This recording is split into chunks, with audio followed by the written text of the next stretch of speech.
With 71 operators in Siege, there are some operators that are just highly overrated, which is why in today's video, I'll be going over 10 that you should stop playing. The first of which being Nomad. Now, the reason that Nomad is overrated is because most people perceive Nomad to be a flank watch operator, but you cannot use Nomad for flanks ever. To show you this, I brought you onto Oregon. A common place that people will put air jabs is right here, above the staircase. Now, if I'm a defender, all I have to do to counter this is literally just lean to the right and see the air jab, and I can shoot it. And that right there actually won't see me. So you're not even going to get air jabbed, as you clearly just saw there. And I know I'm playing Nomad, so obviously I'm not going to get air jabbed, but I've tested this on defense too. You literally won't get air jabbed if you just slowly alt walk up to it and shoot it. It works every single time. Not only does it work on archways above staircases, but if I were to try to do it above like a door, let's say, now if I walk up main stairs right here, I can alt right here and just look and just shoot the air jab like that, completely free, and it will not air jab you. So Nomad is completely useless for flanks, which is why she's overrated. Another reason she's overrated is because the only actual place you can use Nomad for is runouts, because you can't use her for flanks, right? But if you were to use her for runouts, let's say you put an air jab here, all the defender has to do is throw an impact grenade on the floor, or throw it on the wall in front of them, or whatever it may be, unless you put the air jab super high. And guess how many people bring impacts? Almost every single roamer brings impacts. And the only people that are trying to run out on you and flank you is roamers, which means that 90% of the time, your air jabs are never going to get use ever. The only time your air jabs are actually useful is if you place the air jab super high so they can't impact grenade it for a run out. You can't use it for flanks or anything else, which is why Nomad is highly overrated. Another operator that you might hate me for saying is overrated is Jaeger. Now I want you to ask yourself a question. Would you play Jaeger if he had the worst gun in the game? Something like the FMG9 or the UMP? Probably not, right? Because nobody plays Jaeger for his actual ADSs. If you want actual ADS utility, just play Wamai. Wamai brings actual more abilities to catch things in his ability than Jaeger does.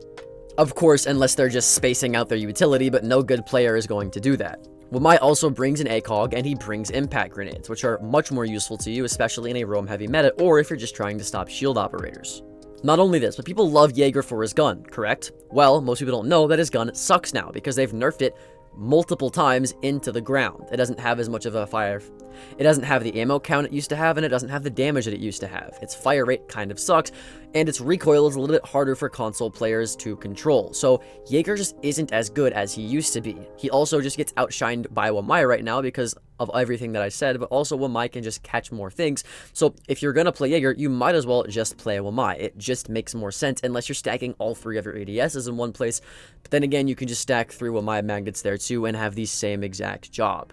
I also think that Wamai is better for newer players because it forces you to sit on site and not roam all the time, whereas Jaeger, you can do whatever you want. So Jaeger doesn't really force you to be a good player because you can play how you're playing and win without improving by trying different playstyles. So I honestly think that Jaeger is highly overrated. Now, if you thought those two picks were hot takes, I'm about to make literally everybody angry with my third pick. The next operator that I think is extremely overrated is Zero. Here's the thing with Zero. You're supposed to use Zero cameras for flank watch. He's naturally just a flank watch operator. If you're not thinking of him as a flank watch operator, then you're already behind. But besides that point, if you're not going to watch your flank cameras as a Zero, your teammates aren't going to either. Unless you have comms with those teammates and you tell them to get on their cams and you know that they're going to do it, Zero's useless. Because if you're not on the cams, your solo queue teammates that have about a brain as half the size of a potato aren't going to be on your Zero cameras either, which means those cameras aren't doing anything. So you might as well just use the Zero cameras on site and not for flanks. But then you won't have any flank watch.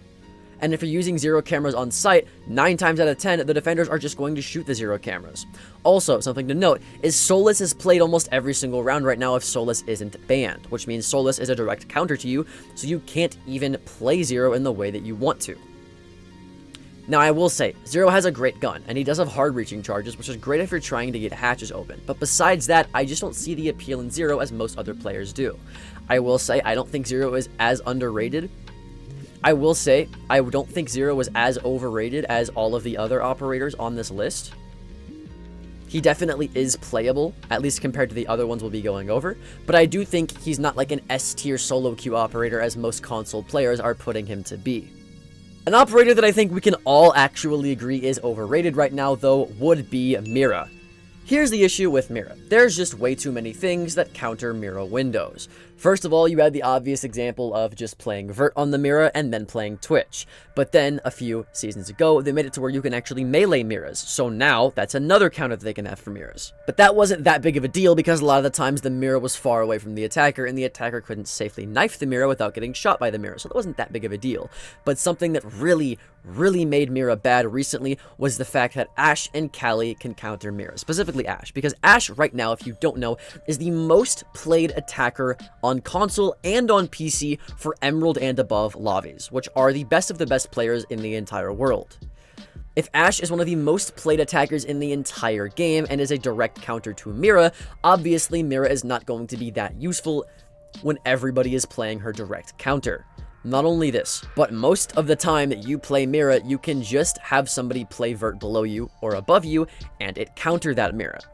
For example, if we go to top floor Villa on Aviator in games, you can just go below those Miras and get them for free. You can also play Twitch, you can play Callie, you can play Ashe, you can knife the Miras. There's just so many counters, and especially with shield operators being so prevalent right now, they can just walk up to your shields and melee them without exposing their heads because of their shield rework. So Mira is pretty much useless except for some niche sites like Basement of Oregon where they can't play Vert on your Miras, and even then a lot of the times you don't need a Mira on those sites. So I think Mira is a little bit overrated in the sense where she's not really an S tier operator. I don't even think she's an A tier operator.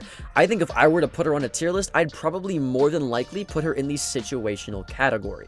Someone else who is a tad bit more situational than most people realize is the counterpart of Mira, Jackal. Now I will say, out of every single operator on this list, I would say Jackal is the second least overrated operator in the game. Like, Jackal still is an amazing operator, sure, even S tier at that, but I don't think Jackal deserves to be banned almost 80% of the times that he's banned. Let me explain why. Dokkaebi, a lot of the times, is just a better version of Jackal, especially on smaller maps when you use a Dokkaebi call in order to clear out as many rooms as possible. On smaller maps, if you Dokkaebi call because there's just less rooms to clear, you're more likely going to actually be able to hear roamers that are next to you and on the entire floor because there's just less places they can hide without you being able to hear their phone call. However, I think Jackal is good and S tier and deserving of a ban on bigger maps. Maps like Theme Park, maps like Bank, maps like Night Haven Labs, maps like Clubhouse, where there's just so many rooms and so much area to cover that you need a Jackal to just make it a lot quicker. And on those maps, Dokkaebi can't roam clear by herself because Dokkaebi's calls won't be heard by every single roamer due to the fact that roamers have a lot more room to be farther away from that Dokkaebi and out of the radius of Dokkaebi being able to hear them. So I do think Jackal is a good operator, but I think he's overrated in the sense that you don't need to be banning him or even playing him on smaller maps. You need to just be playing Jackal on bigger maps, and if you are on a smaller map, then play Dokkaebi. However, if Dokkaebi is banned, then I understand playing Jackal, but just stop banning Jackal all the time. It doesn't make sense, especially if you're going to be on a smaller map where Dokkaebi is just more powerful in the first place. Someone else who's actually extremely viable on smaller maps, but still overrated in my opinion, is Aruni. I have been talking about this for a while. I think Aruni is actually one of the most overrated operators, especially on this list. The issue with Aruni is if you have one attacker that brings flash grenades, you completely counter Aruni, because they can send one flash grenade in to each Aruni gate and completely counter her. Now, I know most people might be saying, well, you can reset the Arunis, right? Sure, but then again, chances are it's not just one person bringing utility that can counter Aruni. You probably have another teammate with flash grenades, or maybe that teammate has EMP grenades, or you have a Thatcher. Then Aruni is completely useless because you can disable all 3 gates at least 2 times and it doesn't mean anything. Not only this, but I guarantee you on your team, you probably have somebody like a Ying or somebody like a Grim who can burn the Aruni gates very easily because they just have so much utility. Not only that, but half the time in solo queue, my teammates, and I guarantee your teammates, forget that you can even activate the Aruni gates, and you're only able to activate the Aruni gates if it's safe to do so. You don't even need utility to deactivate Aruni gates. You can just use drones, or if you're full HP, you can just walk into them. And it's way too accessible for attackers to do so at a much higher rate that it just never makes sense to bring Aruni when you can bring somebody like Wamai in order to burn the utility instead. Now, we've talked a bunch about utility denial on Aruni, but somebody else who's great at utility denial on attack that is also overrated is Fuse. Now, Fuse has never really been seen as a good operator until the past like 2 seasons. People play Fuse because of the AK or the LMG, or even the shield because of the shield rework, which I do understand. But there's a subset of people on the R6 community that have been saying that Fuse is underrated because of his gadget, and I couldn't actually disagree more. I think the ability to have 20 frag grenades on attack in order to burn utility is great, but if you cluster charge, they're just gonna shoot the cluster charge, especially the better that they are, meaning you'll at most get like 2 frag grenades that are easily avoidable. If you memorize the pattern of Fuse grenades too, which is just, you know, right to left if you're facing forward, then they can just easily avoid them. Plus, if you're ever playing Fuse, 9 times out of 10 you're not even gonna get a kill with Fuse, so you're just using him to burn utility. If you want to bring somebody who's good at burning utility that brings an explosive gadget, just bring Flores, or just bring frag grenades, or just bring Zofia. All of those operators bring great guns without having the expense of having a 3 armor or a bad gadget that is pretty easily counterable by literally just shooting it wherever you see it or hear it being placed. Speaking of gadgets that are just way too easily counterable that aren't versatile either, let's go over my next overrated operator, Mozzie. Mozzie, without the super shorty and without the 1.5 times scope, is just a worse version of Mute. I think you can do everything that Mozzie can do on a Mute and do it better and bring more to the table. Mute has that shotgun for sight setup. Mute has that nitro cell. Mute has that gadget, actually one more of his gadget than Mozzie does. Now, Mozzie does have the ability to turn gadgets on the attack into defender gadgets for cameras, but if you wanted 3 good cameras that you can hide anywhere, you would have just played Valkyrie, or if you wanted cameras that you can move, you would just play Echo. Mozzie just doesn't really bring anything new to the table. All he does is combine other gadgets into a worse version of themselves. I will say having a nitro cell is nice, but again, if you want the ability to deny drones with a nitro cell, you could just play Mute. Now, I know that Mute's a 3 armor, but Mozzie isn't the 3 speed, he's a 2 speed, so it's not like Mozzie is that much better. Especially with only 1-time scopes, you can't really have those aggressive gunfights that you are normally able to have back when Mozzie was super viable. I understand that other people might think, well, you can't roam with Mute, but that's just the thing. You can roam with Mute. There's nothing stopping you from just roaming with Mute and some Mute jammers. You could also bring Mute jammers for your teammates that are roaming while you sit in sight so that the utility is the same as Mozzie's and even better, and it denies Dokkaebi and Deimos and Lion, and you can still sit on site and you don't have to roam. And it's way better than a Mozzie pest. A lot of the times too, Mozzie pests can be dodged through the door. If there's a Mozzie pest on the side of a door, most people don't know this, but you can still drive through the door if you just hug the wall on the side of the door that doesn't have a Mozzie pest on it. So his gadget doesn't even work unless you put the Mozzie pest on the floor under the barricade. So it just doesn't make sense. It's the same issue as Nomad. You can literally just go around the gadget. Most people don't know that for Nomad or for Mozzie, but it is true. Another operator ability that you can seemingly just go around sometimes that I think is also super overrated is Deimos. Deimos, I think, is like Mira, where you can have a good Deimos, but only really situationally. Here's the issue with Deimos. You can only play Deimos on certain maps. There's maps where there's wooden floor everywhere, above and below you. Maps like Cafe or Theme Park.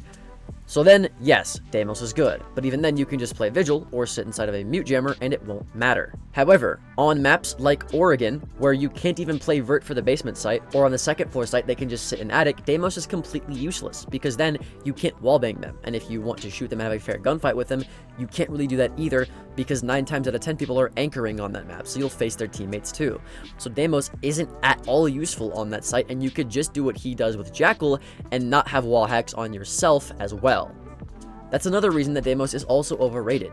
You have wall hacks on the enemy, sure, but they also know exactly where you are, and if they have comms and you don't, they're naturally going to have that advantage by calling out exactly where you are to you and your teammates, so to their teammates. So it just never makes sense to play Deimos over somebody like a Jackal or a Dokkaebi. Now, I understand if both of those are banned, you could sure play Deimos, but even then, just drone people and play Lion, and you'll get the same effect without having them have wall hacks on you. Like I said, if there's a bunch of wooden floor and you've mastered that revolver, Deimos could be good, but that's the final nail in the coffin for me, is that at Deimos, you have to use that revolver, and you have to be good with that revolver. I myself am pretty decent with it, but I know most players aren't, especially on console when it's a bit harder to aim, so I just don't think Deimos is worth it for the majority of players in this game. Somebody who I definitely think is worth it though, but still a little overrated, is Azami. Now, I think Azami by far is the least overrated operator on this list, by far. Like, Azami's still an S tier operator, great operator. However, I don't think she's as strong as somebody like Fenrir or somebody like Solus. Let me explain. Yes, as Azami, you can shoot her Azami barricades down. That is true. But that's not actually the reason why I think she's overrated, although it does definitely help. Currently, right now, we are seeing a crisis of shield operators. I love playing Monty. I have friends that love playing Blitz, and the occasional person will join my squad and play Fuse Shield. There is nothing Inazami can do about that. At all. I am just going to run past your Azami barricades. Also, in this meta, people are using Ying and Grim a lot. A Ying can blindly Azami or anyone behind an Azami barricade and make that Azami barricade completely useless. Grim can do the exact same thing and know exactly where the Azami is going to peek out of, making it a little bit easier for you to take those gunfights. But those aren't even the main reason that Azami is weak right now.